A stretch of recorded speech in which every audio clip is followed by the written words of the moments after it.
우리가 신앙생활을 할 때 하나님이 주시는 은혜와 축복을 기대합니다. 근데 그런 기대들이 이루어지지 않고 우리가 생각지 않은 일들이 우리 삶에 펼쳐질 때 참 마음이 어려울 때가 있습니다. 어제 예배 후에 우리 황천면 선교사님을 찾아온 한 자매가 있어서 함께 만나보았습니다. 그 자매는 황천면 선교사님과 함께 그 라이프 유니버시티에 지난 선교 여행 때 잠깐 보았던 얼굴을 본 적 있는 그 청년 선교사였습니다. 황천면 선교사님이 한국에 나온 이후에 이 자매님도 나오게 되었는데, 왜냐하면 건강상 이유 때문에 너무 몸이 아파서 나왔다는 것입니다. 이 자매가 한 10여 년 동안 앓고 있었던 그 병이 있었지만 그 병을 이기고 선교사로 헌신하고 하나님 앞에 헌신하고 캄보디아에 땅에 갔는데 몇 달 만에 이 병이 도져서 도저히 아파서 있을 수 없어서 다시 돌아왔다는 것입니다. 그리고 선교사님이 이제 다시 캄보디아 땅에 들어간다는 소식을 듣고 함께 동역했던 한 여자 싱글 선교사님께 먹을 것 좀 챙겨서 가지고 왔습니다. 좀 전해달라는 것이죠. 그 자매와 잠시지만 그 사정을 나누면서 문득 이런 생각이 들었습니다.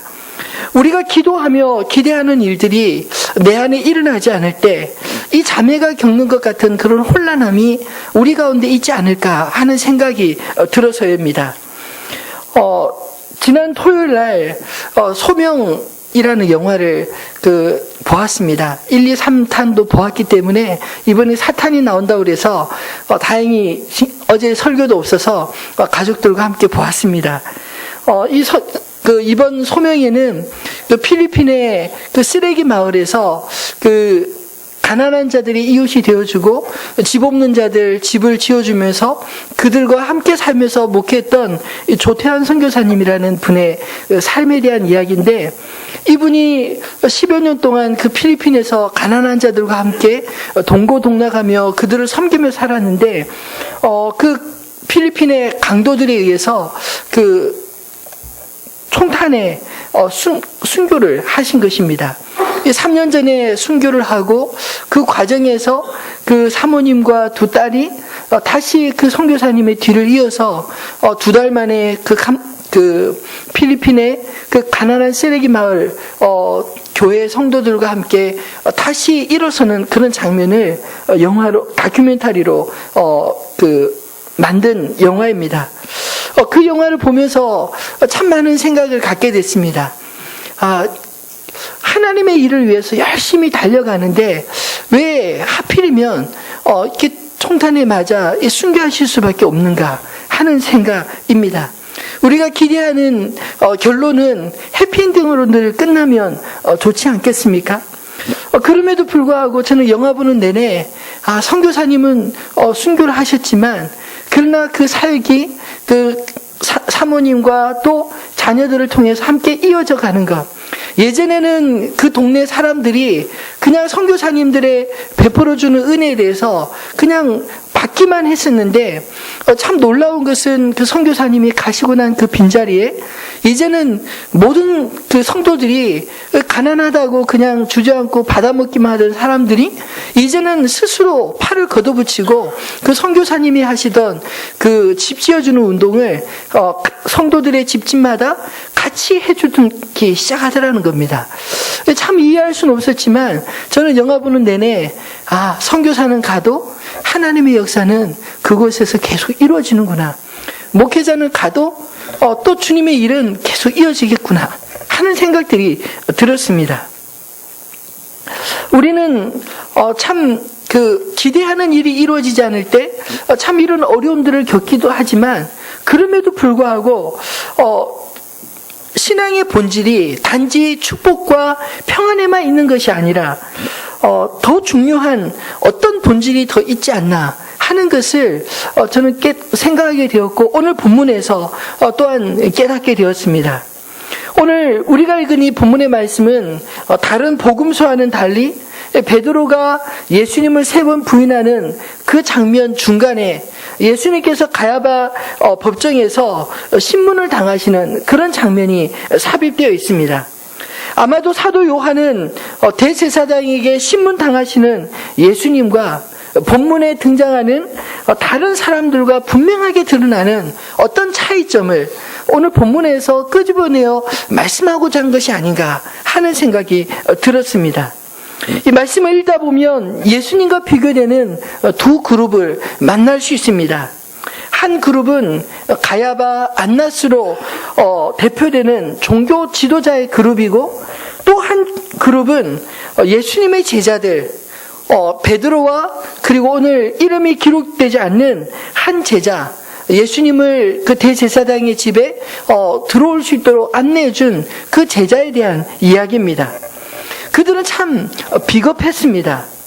한밤중에, 그것도 군대를 동원해서 예수를 잡은 이 베드로, 그 대제사장의 무리들도 참 비겁했고, 예수님을 3번이나 부인했던 베드로도, 그리고 예수님이 신문당할 때 함께 있었던 또 다른 침묵했던 제자 역시 참 비겁했다라는 생각이 듭니다. 그럼 그에 반해서 예수님은 비록 결박되어 잡혀 가셨지만 그 사건 중심에서 너무도 당당하신 그런 모습을 우리는 오늘 본문에서 볼 수 있지 않습니까? 예수님께서 이렇게 그 신문 당하시는 중에도, 결박 당하신 중에도 이렇게 당당할 수 있었던 이유가 무엇이었을까요? 저는 오늘 말씀을 묵상하면서 예수님께서 그 가운데서 당당할 수 있었던 이유는 바로 십자가를 지실 각오가 주님에게는 있었기 때문이라고 믿습니다. 예수님은 자신이 당하실 일을 이미 알고 계셨습니다. 사실 우리가 어떤 일을 만날 때 이 일이 왜 나한테 일어나지? 이 사실을 알지 못하면 참 혼란스럽지 않습니까? 그러나 예수님은 자신이 일어나는 일이 왜 일어나는지를 아셨습니다. 그것을 하나님 아버지의 뜻으로 자신의 일로 기꺼이 받아들이셨습니다. 그래서 주님은 고난 중에도 당당할 수 있었던 것이 아니었을까요? 그 일이 단지 자신을 잡은 이 대제사장에 의해서 좌지우지되는 일이 아니라 하나님 아버지께서 허락하신 일이고, 그리고 자신을 하나님 아버지께 온전히 맡기셨기 때문에 주님은 그 안에서 평정을 유지하며 당당할 수 있었던 것이 아니었을까요? 그러나 베드로는, 오늘 본문에 기록된 이 베드로는 예수님을 부인하지 않겠노라, 예수님 앞에서는 당당했지만 대제사장의 여종과 사람들 앞에서는 예수님을 3번씩이나 부인한 그런 비겁함이 대조되어 있습니다. 왜 그랬을까요? 베드로는 예수님과 함께 자신은 십자가를 지겠노라 그렇게 당당하게 이야기했지만, 사실 그는 아직 십자가를 질 어떤 준비도 되어 있지 않았기 때문입니다. 사실 십자가는 내가 지고 싶다고 질 수 있는 것이 아닌 것 같습니다. 베드로가 예수님이 그 십자가 길을 가신다고 미리 알려주셨을 때, 그가 예수님을 사랑하지 않아서 내가 주와 함께 죽을지언정 내가 주를 배반하지 않겠노라 그렇게 말했을까요? 잘 보이기 위해서 그랬을까요? 저는 그렇게 생각하지 않습니다. 적어도 그 순간만큼은 베드로가 진심으로 주님을 사랑했고 진심으로 주님을 배반하지 않겠노라 그렇게 말하지 않았겠습니까? 그럼에도 불구하고 베드로는 자기 자신의 연약한 한계를 깨닫지 못한 것입니다. 십자가는 우리 용기와 결심으로 질 수 있는 것이 결코 아닙니다. 어렸을 때 참 많이 들었던 이야기들 중에 이 고난주간만 되면 이런 말씀들 많이 들었습니다. 만약에 오늘이라도 북한 공산당이 와서 총불을 겨누면서 너 예수 믿을래 죽을래 이렇게 말하면 어떻게 대답하겠느냐, 이런 이야기 많이 듣지 않았습니까? 그럴 때 과연 나도 그런 상황이 닥치면 순교할 수 있을까? 이런 생각들은 말입니다. 참 두렵기도 하고, 그리고 뭐라고 대답해야 될지 모르는 그런 답답함을 느꼈습니다. 만약 오늘 이 시간 그런 일 정말 닥친다면 우리 중에 누가 자신 있게 말할 수 있겠습니까? 저는 말씀 묵상하면서 문득 이런 생각이 들었습니다. 십자가의 길, 내가 결심하고 다짐한다고 해서 되는 일이 아니라 하나님께서 힘을 주셔야 갈 수 있는 길이 아닌가 하는 생각이 들었습니다. 그 힘은 오직 주의 사랑 안에서 비롯되어지는 줄로 믿습니다.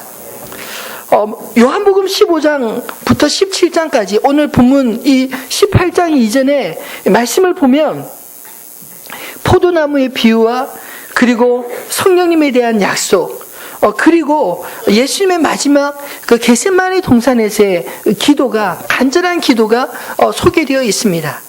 근데 이 요한복음 15장, 16장, 17장 말씀을 묵상하면서 문득 가장 많이 쓰인 단어가 무엇일까 생각할 때 안에서라는 말이 아닐까요? 포도나무 비유에 보면 너희가 내 안에, 내 말이 너희 안에 거하면 무엇인지 원하는 대로 구하라. 그리하면 이루리라. 안에서라는 말이 기록되어 있습니다. 성령 안에서 성령님에 대한 말씀에도 안에서라는 말씀이 많이 기록되어 있고, 심지어는 겟세마네 동산에서 예수님이 간절히 기도하실 때도 나와 아버지, 그러니까 하나이듯 저들도 우리 안에서 하나가 되게 해주십시오. 이 안에서라는 말이 참 많이 기록되어 있습니다. 제자들에게도 십자가의 순교를 예수님이 강요하신 적이 한 번도 없습니다. 다만 하나님과 그 아들 예수 그리스도의 사랑 안에 너희가 먼저 가라. 이것을 주님은 끊임없이 가르치셨던 것입니다. 사랑하면 자원하는 마음이 생기지 않습니까? 사랑하면 기쁨이 생기지 않습니까? 나를 사랑하사 나를 위하여 자기 몸을 버리신 하나님의 아들 예수 그리스도의 사랑을 경험하게 될 때 비로소 나의 십자가를 볼 수 있는 용기, 그 십자가를 질 수 있는 용기가 생기게 될 줄로 믿습니다. 두 번째로 예수님의 당당함은 어디에서 비롯된 것일까요? 숨기는 것이 없는 정직한 삶을 주님이 사셨기에 당당할 수 있지 않았겠습니까? 요즘에 이 털어서 먼지 나지 않는 사람 없다라는 속담이 정말 요즘처럼 실감나는 때는 없는 것 같습니다. 인사청문회를 보면 그렇지 않습니까? 장관 후보자들 한 사람 한 사람 검증하면서 저는 이제까지 좋은 평가만 받고 장관으로 세워지는 사람 한 사람도 못 봤습니다. 어디서 그런 비리가 많았는지, 심지어는 이사 가는 문제 때문에 그거 가지고 위장 전입이다, 멋졌다라는 말을 하기도 하고요. 또 별의별 하여튼 상상을 초월한 그런 문제들이 하나하나 드러날 때마다 도대체 믿고 이 나라를 맡길 수 있는 지도자가 과연 몇 명이나 있을까라는 그런 생각이 문득 들곤 합니다. 만약 내가 그 자리에 간다면 과연 나도 정직할 수 있을까라는 생각도 솔직히 들었습니다. 여러분 어떻습니까? 참 우리가 욕을 하지만 만약 내가 그 자리에 가서 인사청문을 받는다면 여러분 정직할 수 있을까요? 이사가 다닐 때 비리가 없었습니까? 저는 신호위반 몇 번 했는가 그것도 나올 것 같아요. 조사하면은. 대제사장의 신문 의도 역시 예수님에게서 흠을 찾기 위해서 너희 제자들이 누구냐? 내가 도대체 무슨 이야기를 했느냐? 이렇게 묻고 있지 않습니까? 그런 사정을 뻔히 아시는 주님이시지만 예수님은 그 앞에서 분명하게 당당하게 말씀하셨습니다. 내가 드러내놓고 세상에 말하였노라. 모든 유대인들이 모이는 회당과 성전에서 항상 가르쳤고 은밀하게는 아무것도 말하지 아니하였거늘 어찌하여 내게 묻느냐. 궁금하면 그 자리에서 들은 다른 사람들에게 물어보면 알 수 있지 않느냐. 이렇게 말하고 있는 것입니다. 예수님의 이런 당당함 어디에서 나오는 것입니까? 바로 정직한 삶에서 나오는 것이 아니겠습니까? 예수님은 앞에 사는 말과 뒤에 사는 말이 다르지 않았습니다. 정적들을 제거하기 위해서 은밀하게 제자들과 함께 모여서 어떤 공작을 꾸미신 적도 한 번도 없습니다. 요즘 이단 가운데 아주 나쁜 이단이 하나 있는데 그 신천지라는 이단입니다. 이 신천지가 얼마나 나쁘냐면 그들은 전도하면서부터 그들의 교리를 가르치면서부터 거짓말을 아주 밥 먹듯이 가르치고 있습니다.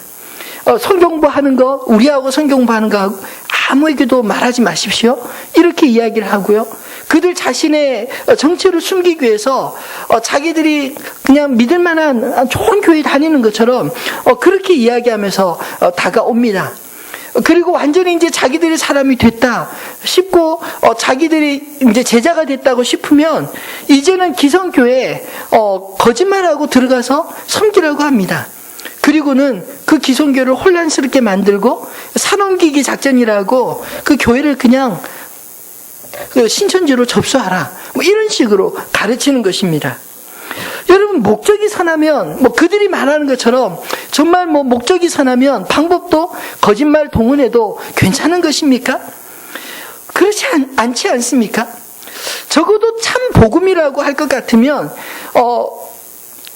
목적과 함께 방법도 선해야 되는 그것이 당연한 것입니다. 예수님을 살기 위해서 사람들 앞에서 비굴하게 거짓말한 적이 한 번도 없으십니다. 그들을 믿게 하기 위해서 거짓말한 적도 한 번도 없으십니다. 예수님은 십자가의 죽음 앞에서도 진실하셨습니다. 당시 종교 지도자들은 예수님을 잘 몰라서 죽이려 했을까요? 아닙니다. 예수님을 잘 알았지만 예수님을 자신의 경쟁자로 생각했기 때문에 예수님을 제거하려 했던 것입니다. 오늘 14절 말씀에 보면 그 당시에 대제사장 가야바는 유대인들에게 한 사람이 백성을 위하여 죽는 것이 유익하다, 권고하던 자라라, 이렇게 말하고 있습니다. 이 말이 마치 예수님의 죽음의 의미를 마치 알고 예언하듯이 예수님이 모든 백성들의 그 죄를 짊어지고 가신 것처럼 그렇게 말하는 것 같지만요, 사실은 그 의도는 그런 것이 아닙니다. 이 가야바는 예수님을 따르는 사람들이 많아서 자신들의 입지가 좁아지자 자신들의 나라에 예수님 때문에 밀란이 일어날까봐 미리 예수를 제거하고 그런 일이 일어나지 않도록 하자, 이렇게 말했다는 것입니다. 그리고 그들의 행동이 떳떳하지 않았기 때문에 대낮에 예수님을 잡지 못하고 한밤중에 군대를 보내서 예수님을 잡아오지 않습니까? 심지어는 이 사형에 해당될 만한 그런 죄라면 적어도 오랜 시간 동안 재판의 시간들이 거쳐야 되지 않습니까? 그럼에도 불구하고 한밤중에 예수님을 잡고 밤새도록 신문하고 이른 아침에 빌라도의 법정에 데려가고 그리고 그날 신속하게 예수님을 사형 언도까지 받아내는 그런 치밀함이, 그런 비겁함이 그들에게 있었던 것입니다. 왜일까요? 그들이 정직하지 못하기 때문입니다. 우리의 삶은 사실 하나님 앞에서 숨길 수 있는 것이 하나도 없습니다. 그런 사실을 우리가 알 때 하나님 앞에서 숨김없이 살려고 애쓰는 것 자체가 우리의 정직함이라고 말할 수 있지 않을까요? 사랑하는 성도분, 우리가 무엇을 숨길 수 있겠습니까? 오늘 이 예수님을 신문하고 예수님을 잡아 죽이려고 했던 그런 비겁했던 대제사장, 그 당시의 종교 지도자들의 무리와 예수님이 이렇게 대조되면서 예수님이 얼마나 그 가운데 당당하셨는가 하는 것을 우리에게 보여주고 있지 않습니까? 말씀을 맺겠습니다. 여러분, 우리가 비겁하지 않고 당당할 수 있는 이유가 무엇일까요? 어떻게 하면 우리가 비겁하게 살지 않고 주님 앞에, 그리고 이 땅에서 당당하게 살아갈 수 있겠습니까? 저는 그것이 나를 위하여 십자가를 지신 예수 그리스도를 우리가 믿기 때문에 우리도 당당하게 살게 될 줄로 믿습니다. 우리는 내가 어떤 조건을 만족할 때 당당할 수 있을 거라고 생각합니다. 내가 만약 이런 조건을 만족시키면 내가 더 주님을 잘 섬길 수 있고 또 또 내가 직장 생활에서도 당당할 수 있고 뭐 사람들 앞에서 내 믿음 안에서 당당할 수 있을 거라 그렇게 생각할 수 있습니다. 그런데요, 사실 어떤 조건이 채워질 수 있다고 당당할 수 있는 것이 아니라고 생각합니다. 사실 우리 안에는요, 정직하게 고백하면 선한 것이 하나도 없습니다. 오늘 사도 요한이 이 사실을 우리에게 보여주기 위해서 그 당시에 하나님을 가장 잘한다고 생각했던 두 그룹의 이야기를 우리에게 하여 준 것이 아니겠습니까? 대제사장의 그룹인 그 당시 하나님을 가장 잘한다고 생각했던 사람들이었습니다. 그리고 예수님의 제자들, 그리고 베드로 역시 예수님을 가장 잘 안다고, 하나님을 가장 잘 안다고 생각할 수 있는 그런 사람이 아닐까요? 그럼에도 불구하고 그들이 정작 십자가 앞에서, 예수님 앞에서 그렇게 비겁할 수밖에 없었던 것은 우리가 결코 우리 자신으로는 하나님 앞에 당당할 수 없다는 것을 분명하게 보여주는 그런 메시지가 아니겠습니까? 그렇다면 우리는 하나님 앞에서 도대체 어떻게 당당할 수 있겠습니까? 나의 정직과 헌신으로 우리가 주님 앞에 당당해질 수 있는 것이 아니라 우리 안에 계신 주님으로, 우리를 사랑하사 자신을 기꺼이 내어주신 예수님의 사랑 때문에 우리가 그 앞에서, 하나님 앞에서 당당해질 수 있는 줄로 저는 믿습니다. 나의 부족함에도 불구하고 나를 사용하시는 하나님의 은혜가 너무 크기 때문에 나를 자랑하지 않고 나를 사용하시는 하나님을 자랑할 수 있는 것이, 그것이 우리가 당당할 수 있는 이유가 아닐까요? 지난 주간에도 우리 그 전도사님 중에 한 분과 이렇게 교제하고 이야기 나누면서 이런 질문을 받았습니다. 목사님은 목사님의 계획과 뜻이 다 잘 이루어지지 않을 때 혼란스럽고 또 고민해 보신 적 없으세요? 목회하면서 목사님이 가시는 길에 항상 이렇게 만족하셨습니까? 뭐 이런 식의 질문을 받았습니다. 근데 그 질문을 받고 제가 할 수 있는 대답은 무엇이었냐면요, 이것이었습니다. 내가 하나님 앞에서 온전하기 때문에, 내가 계획한 대로 다 잘 이루어졌고, 그리고 내가 하나님 앞에 떳떳하기 때문에 내가 당당하게 이 사역을 감당하는 것은 아니다 라고 밖에 말할 수가 없었습니다. 그러면 제가 하나님 앞에 사역할 수 있는 이유가 무엇일까요? 제가 곰곰이 생각해보면 그것은 내 안에서 일어날 수 있는 것이 아닌 것입니다.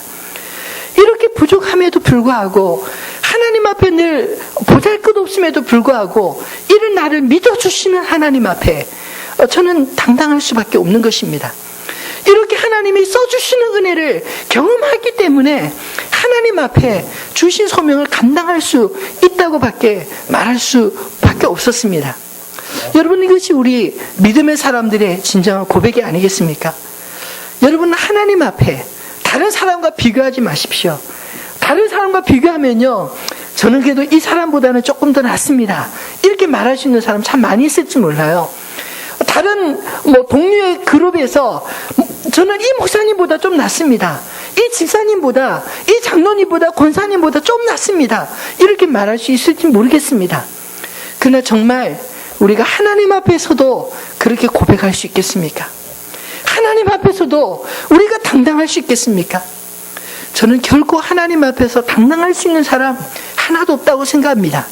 어쩌면 대제사장의 그룹의 그 사람들이나 예수님의 제자들이나 정말 예수님 앞에 그런 자신의 비겁함을 볼 수밖에 없었던 것처럼 우리가 하나님 앞에 서면 참 비겁한 그런 사람들 아니겠습니까? 근데 저는 말씀을 묵상해 볼 때 이 베드로, 비록 주님을 부인하고 정말 대제사장의 요정 앞에 비겁할 수밖에 없었던 베드로였지만 예수님이 그를 어떻게 만나주셨는지, 그를 어떻게 사랑해 주셨는지, 그가 요한복음 21장 말씀해 보면 다시 자연인으로 갈릴리 바다에 어부로 돌아갔을 때 예수님이 친히 그를 찾아가 주시지 않았습니까? 수풀을 피우고 고기를 구워서 제자들을 맞이하고, 그리고 그 베드로에게 이렇게 묻습니다.